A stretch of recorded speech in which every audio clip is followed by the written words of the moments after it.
Chemistry bio का paper कितने time में हो गया रीनीट वाला? सर केमिस्ट्री और बायो का 25 मिनट में तो बायो हो गई थी। और केमिस्ट्री का पहला राउंड मेरा 30 मिनट में हो गया, 30 से 35 मिनट। और कितने क्वेश्चन छोड़े थे पहले राउंड के बाद? पहले राउंड में मैंने केमिस्ट्री में 4 सवाल छोड़े थे, बायो में 1 सवाल छोड़ा। और तुम्हारा रूल ये था राउंड का मतलब पहले बायो करूंगा, फिर केमिस्ट्री करूंगा, फिर फिजिक्स करूंगा, इस सबके सबसे आसान क्वेश्चन करके फिर वापस आऊंगा, राइट? हाँ हाँ। ऐसा नहीं है ना कि बायो के अंदर ही राउंड पे राउंड लगाए जा रहे हो? हाँ। चलो यार, बहुत अच्छा है, सुन के बड़ा अच्छा लग रहा है कि मैं जो 3 राउंड मेथड के लिए नॉन स्टॉप चिल्लाता रहता था, आप लोग अप्लाई कर रहे थे उसे जाके एग्जाम के अंदर। यार वाला मेथड अप्लाई ना करो ना, यदि आप पकड़ के बैठ जाओ ना तो आपका गारंटी पेपर छूटेगा। ये वाला पेपर भी अच्छा खासा लेंथी था, राइट? हाँ अच्छा था। गुड इवनिंग स्टूडेंट्स, हमारे साथ वैभव जिंदल हैं। वैभव जिंदल का आपने इंटरव्यू देखा होगा, जब हम लोगों ने ग्रुप इंटरव्यू लिया था राघव सोयन, वैभव जिंदल और मिहिर पटेल का। ये सारे लोग साथ में पढ़ते थे नीट के एग्जाम के बाद।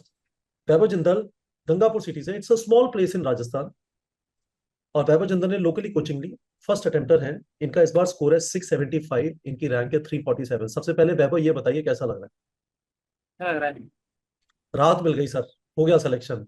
नहीं तो है ना, हाँ। ना जाने क्या होता। हाँ ठीक है, आपका फर्स्ट अटेम्प्ट यानी 3 मई वाला जो अटेम्प्ट था उसमें क्या स्कोर था? सर थर्ड में वाला अटेम्प्ट में 750। तो जिस दिन पेपर कैंसिल हुआ उस दिन खुंदक आई बहुत जबरदस्त कि क्या मजाक चल रहा है, जिंदगी बर्बाद कर दी। पहले तो ऐसा लगा कि रियलाइज ही नहीं हो रहा था, अच्छा ये हुआ भी है क्या। सब कुछ फेक फेक लग रहा था। उसके बाद है ना, कुछ घंटे बीते, उसके बाद अच्छा अब तो पढ़ना पड़ेगा, क्या कर सकते हैं, सिस्टम से तो क्या ही लड़ सकते हैं, सिस्टम बेकार है सिस्टम। तो वैभव एक एक करके चलते हैं।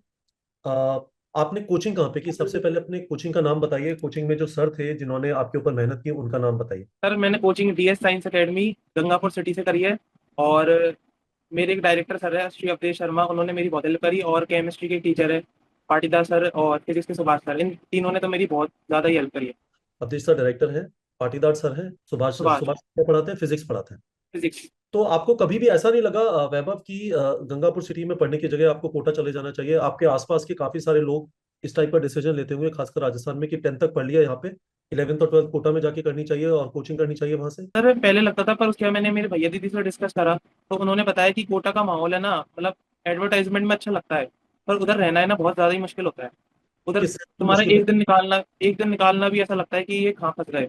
तो एक तुमको ना एक मेंटल हेल्थ पे भी ध्यान रखना पड़ता है उधर। तो मेरी मतलब अब एक और मतलब बर्डन आ गया आपके पास है ना, तो इससे अच्छा तो है ना घर पे रह के अगर आपको अच्छा प्लेटफॉर्म मिल रहा है पढ़ाई करने का, तो आप उससे ज्वाइन होकर अपनी पढ़ाई करें। तो आपको इस तैयारी में डीएस साइंस एकेडमी के साथ कभी भी ऐसा नहीं लगा कि काश मैं कोटा गया होता तो अच्छा रहता? सर मेरा एक दोस्त था कोटा में, पर हम दोनों कभी टेलीग्राम से वो शेयर करता था, व्हाट्सएप से शेयर करता था पेपर। तो हम मेरे उससे ज़्यादा ही नंबर आते थे, तो मेरे को कभी ये लगा नहीं, और वो अच्छा था पढ़ने में। एसआरजी बैच था वो। Very good. तो दैट इज फैंटास्टिक। तो आज की दुनिया में वैभव आप ये बोल रहे हैं कि आप लोकली एक कोचिंग ज्वाइन कर लीजिए। कोचिंग ज्वाइन करने का फायदा ये होता है कि एक डिसिप्लिन बन जाता है, एक शेड्यूल बन जाता है। आप अपने आप करो तो कभी भी उठे कभी भी सोए, कोई डिसिप्लिन नहीं है। तो वो चीज सॉल्व हो गई। आपको कुछ मेंटर्स टीचर्स मिल जाएंगे जो आपके ऊपर मेहनत करेंगे, और उसके अलावा आपको यदि और हेल्प चाहिए तो फॉर एग्जाम्पल आपने टारगेट बैच ज्वाइन कर लिया क्वेश्चन प्रैक्टिस करने के लिए, 41,000 क्वेश्चन आपने सॉल्व किए as I can see on our platform. और 41,000 क्वेश्चन में आपका 91% करेक्ट परसेंटेज था। तो ये बताइए, आपने टारगेट बैच क्यों ज्वाइन किया और कब ज्वाइन किया? सर मैंने टारगेट बैच अगस्त में ज्वाइन करा था। और मैंने आपका मतलब देखे थे कि टॉप 100 में आपके इतने सारे स्टूडेंट्स हैं। और मेरे को एक प्लेटफॉर्म भी चाहिए था क्वेश्चन प्रैक्टिस करने का, क्योंकि मॉड्यूल मेरे को सफिशिएंट नहीं लग रहे थे, मतलब हो गए थे वो सारे सॉल्व। तो मैंने सोचा अगर इतना अच्छा प्लेटफॉर्म कोई दे रहा है इतने सस्ते में, तो ले लेना चाहिए। तो अब आपने 41,000 क्वेश्चन सॉल्व किए। टारगेट बैच में बहुत सारे फीचर हैं। क्वेश्चंस का नीचे एक्सप्लेनेशन मिल जाता है। आप अपने वीक टॉपिक्स के ऊपर स्पेसिफिक टॉपिक्स को लेके खूब सारे क्वेश्चन जनरेट कर सकते हो अपने हिसाब से। कस्टम टेस्ट यानी जो चैप्टर के आपको, एक फिजिक्स एक केमिस्ट्री एक बायो, या सिर्फ फिजिक्स या केमिस्ट्री का चैप्टर करना है वो कर सकते हो। फ्लैश कार्ड्स है। आपको सबसे अच्छा फीचर कौन सा लगा? Custom test practice. तो एक बार जरा समझ लेते हैं कि कस्टम टेस्ट प्रैक्टिस किस तरह से आपने किया। मैं जरा स्क्रीन खोल लेता हूँ। तो ये है, कोर्स कंटेंट पे आए, कस्टम टेस्ट पे आए, और यहाँ पे आप चैप्टर वाइज टेस्ट जनरेट कर लेते थे। हाँ सर, चैप्टर वाइज या फिर बहुत सारे चैप्टरों का कंपाइलेशन करके। और उसमें पर सब्जेक्ट एक ही रखते थे जिससे 180 क्वेश्चन ना आ जाए। हाँ सर, कभी सब्जेक्ट एक ही रखता था, और कभी कभार केमिस्ट्री और बायो रखता था, क्योंकि वो दोनों थ्योरी बेस्ड सवाल है ना, तो उसको जल्दी जल्दी कर देता था। चलो और केमिस्ट्री और फिजिक्स का बायो अलग का, केमिस्ट्री और बायो का जनरेट कर लेते हैं। बताओ कौन से चैप्टर सेलेक्ट करूँ? चैप्टर कर लो आपकी मर्जी।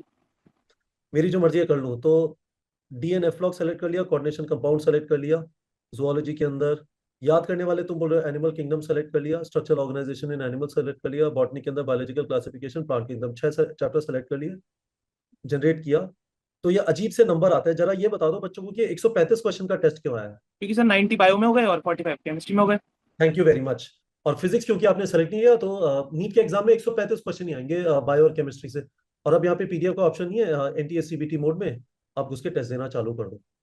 वेरी और गुड। सर मैं एक बच्चों को बताना चाहूंगा कि 100 ये जो मतलब कि बायो और केमिस्ट्री तुमको दोनों को मिला के 1 आवर में या फिर 1 आवर 10 मिनट में सॉल्व कर लो ना, तो वो बेटर ऑप्शन है। तो इसलिए स्पीड बढ़ाने के लिए भी मैंने यूज करा था ये। हाँ, that is a very good way of looking at it. तो जनरली स्टूडेंट्स के लिए फिजिक्स टफ है, बायो बहुत आसान है, तो बायो के तो सारे नंबर सबसे पहले जेब में करो। You should be super good in biology. उसके बाद यदि आपको पहले बहुत अच्छा बनना है तो पहले केमिस्ट्री में बहुत अच्छा बनने की कोशिश करो। सेम नंबर ऑफ आवर्स में फिजिक्स के मुकाबले केमिस्ट्री में ज्यादा नंबर मिलेंगे। और तुम सही कह रहे हो, यदि हम बायो और केमिस्ट्री को बहुत क्विकली कर लें तो हमें फिजिक्स में जो एक्स्ट्रा टाइम मिलता है उससे परफॉर्मेंस अपने आप इंप्रूव कर जाएगा। यदि टाइम कम बचे और बहुत सारे फिजिक्स के क्वेश्चन करने हैं तो बैंड बच जाएगा। वो प्रेशर भी तो आ जाता है लास्ट के 10 to 15 मिनट्स में, उसमें से क्वेश्चन ही सॉल्व नहीं हो पाते। तो वो प्रेशर रिलीज करने के लिए भी मैं करता था इनको जल्दी। तो वैभव यार ये बताओ, ये वाला पेपर तो टिपिकल पेपर था, लोग एक्सपेक्ट नहीं कर रहे थे कि रीनीट जो 21 जून को होगा मुश्किल होगा। मुझे फ्रैंकली ऐसा लगता था कि बच्चे इतने ज्यादा ट्रॉमा में हैं, इतने ज्यादा दुखी हैं, परेशान हैं, वापस तैयारी करना आसान नहीं होता। मेरा पर्सनल एक्सपीरियंस रहा है, 1997 में आईआईटी का पेपर वापस हुआ था। It was very difficult to get myself motivated and back into the gear. तो जब आपने पेपर देखा तो आपको कितनी देर में पता चला कि कुछ पापी पेपर है? पहले मैंने बायो तो आराम से सॉल्व कर ली, मेरे को लगा अच्छा अच्छा पेपर है, ठीक है। उसके बाद मैं केमिस्ट्री करने बैठा। केमिस्ट्री में मेरे को काफी टाइम लग गया। मैंने कहा यार अब तो अच्छा पेपर दिखता है। उसके बाद मैं फिजिक्स पे आया। फिजिक्स में पहले ही क्वेश्चन इंटीग्रेशन का आ गया, है ना। वो मेरे से बन तो गया पर मेरे को 3 से 4 मिनट लग गई इसके अंदर, है ना। उसके बाद मेरा दूसरा सवाल, उसमें मेरा ऑप्शन ही मैच नहीं कर रहा। तीसरा सवाल मेरे को समझ नहीं आया। उसके बाद मैंने पीछे से चालू करा सवाल, है ना। पीछे से 45 नंबर का सवाल में कि मेरे को पता ही नहीं था कि उसमें डिवाइड बाई 2 करना होता है, तो उसका भी ऑप्शन मैच नहीं करा। तो उसके बाद मैंने लंबी सांस ली, है ना। मैंने बोला अब तो मतलब सिलेक्शन लेना है बस, अब तो जो होएगा भगवान देखेंगे, है ना। उसके बाद मैं मेरे से बनने लग गए सवाल। तो फाइनली आपका ब्रेकअप क्या है 676 स्कोर का फिजिक्स केमिस्ट्री और बायो में? तो फिजिक्स में मेरा 166 है, और कैम में मेरा 155 है, और बायो में 355। बायो में 355 है। Quite fantastic. हाँ, तो आपने कस्टम टेस्ट से अपना केमिस्ट्री और बायो मजबूत किया। केमिस्ट्री और बायो का पेपर कितने टाइम में हो गया रीनीट वाला? तो केमिस्ट्री और बायो का 25 मिनट में तो बायो हो गई थी, और केमिस्ट्री का पहला राउंड मेरा 30 मिनट में हो गया, 30 से 35 मिनट में। और कितने क्वेश्चन छोड़े थे पहले राउंड के बाद? पहले राउंड में मैंने केमिस्ट्री में 4 सवाल छोड़े थे, बायो में 1 सवाल छोड़ा। और तुम्हारा रूल ये था राउंड का मतलब पहले बायो करूंगा, फिर केमिस्ट्री करूंगा, फिर फिजिक्स करूंगा, इस सबके सबसे आसान क्वेश्चन करके फिर वापस आऊंगा, राइट? हाँ हाँ। ऐसा नहीं है ना कि बायो के अंदर ही राउंड पे राउंड लगाए जा रहे हो? No no no. चलो यार, बहुत अच्छा है, सुन के बड़ा अच्छा लग रहा है कि मैं जो 3 राउंड मेथड के लिए नॉन स्टॉप चिल्लाता रहता था, आप लोग अप्लाई कर रहे थे उसे जाके एग्जाम के अंदर। यार वाला मेथड अप्लाई ना करो ना, यदि आप पकड़ के बैठ जाओ ना तो आपका गारंटी पेपर छूटेगा। ये वाला पेपर भी अच्छा खासा लेंथी था, राइट?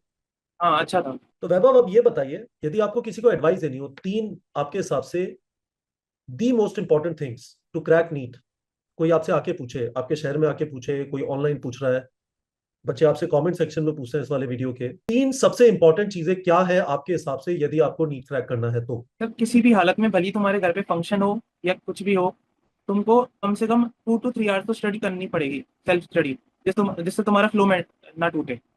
जिस दिन कुछ डिस्ट्रैक्शन चल रहा है घर में तो भी 2 से 3 घंटा, अदरवाइज तो आपको डेली, यदि आपके पास और कुछ करने के लिए ना 10 से 12 घंटे तो डेली पढ़ना ही है, इफ नॉट मोर। पर वैभव ये कह रहा है कुछ भी हो जाए, सर्दी गर्मी बरसात Holi Diwali Dussehra birthday vacation, what ever what ever what ever what ever, 2 से 3 घंटे पढ़ना है। क्यों? जिससे फ्लो ना टूटे। और फ्लो टूटेगा तो क्या होगा? अगर फ्लो टूटता है तो उसके अगले दिन भी है ना, वो है ना, प्रोडक्टिविटी निकल नहीं पाती।